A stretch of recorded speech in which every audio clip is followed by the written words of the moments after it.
isika amin'ity herinandro ity dia fahefana. Inona no tianao? Vola sa fahefana?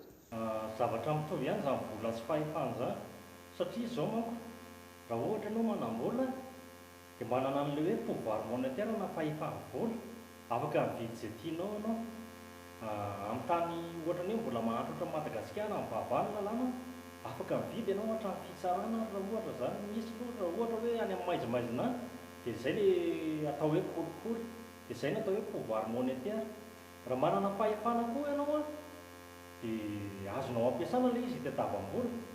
Pouvoir ohatra ny hoe pouvoir fahefana eo amin'ny fitondrana izany dia atao hoe ilay fahefana lasa ohatran'ny itadiavam-bola. Nefa manana ny karamany izy ny olona manana fahefana aloha hoe manam-pahefana izany dia manam-bola be, karama be zany. Dia misy manita-kevitra ny sasany ohatra ny hoe mandray kolikoly ohatran'izany ho an'izay tsy mafetena dia lasa fitadiavam-bola ilay izy dia mameno paosy rehefa mahazo fahefana. Ka raha hoe fahefana sa vola, ny olona manana vola ataoko dia manana fahefana, ary ny olona manana fahefana dia manana vola. Fa izay tafiditra amin'ireo voalohany aminao dia izay no fahefana voalohany azonao na vola na ilay fahefana pouvoir eo amin'ny fitondrana. Vola aloha tiako satria vola raha ohatrany hoe vita vola daholo izany ny fahefana rehefa aminao vola dia aloha izany manam-bola aloha izany, fa fahefana izany vao vidim-bola rehefa tonga fahefana ianao.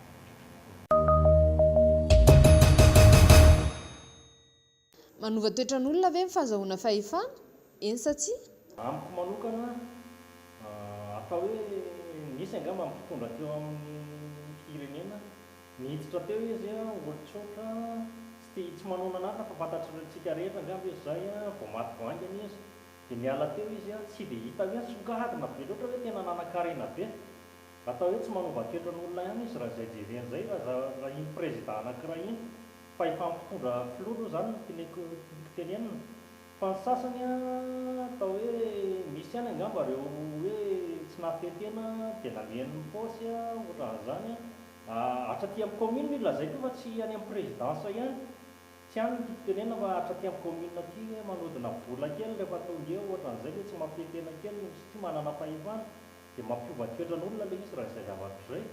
Fa raha ohatra hoe olona tena matahotra an'Andriamanitra tsy miova amin'izany mihitsy dia mena fahefana ary izy. Manova toetran'olona ny fananana fahefana satria lasa manam-bola izy izany dia lasa miavona izy.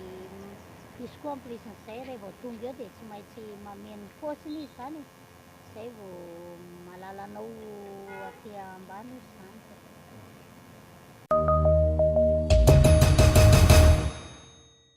Mbola mety amin'ny Madagasikara ve ny fanomezana fahefan'olon-tokana hanjakazaka amin'ny vahoaka?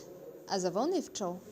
Raha ohatra hoe fanjakana mena olon-detra ohatran'ny tsy dia mety amintsika loatra intsony.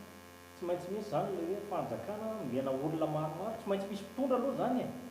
Tsy voatery olom-bitsy ireo mpitondra ireo, ohatra hoe tena mena fahefana eny amin'ny fokontany eny fotony dia izay tena atao hoe fahefana amin'ny vahoaka izay.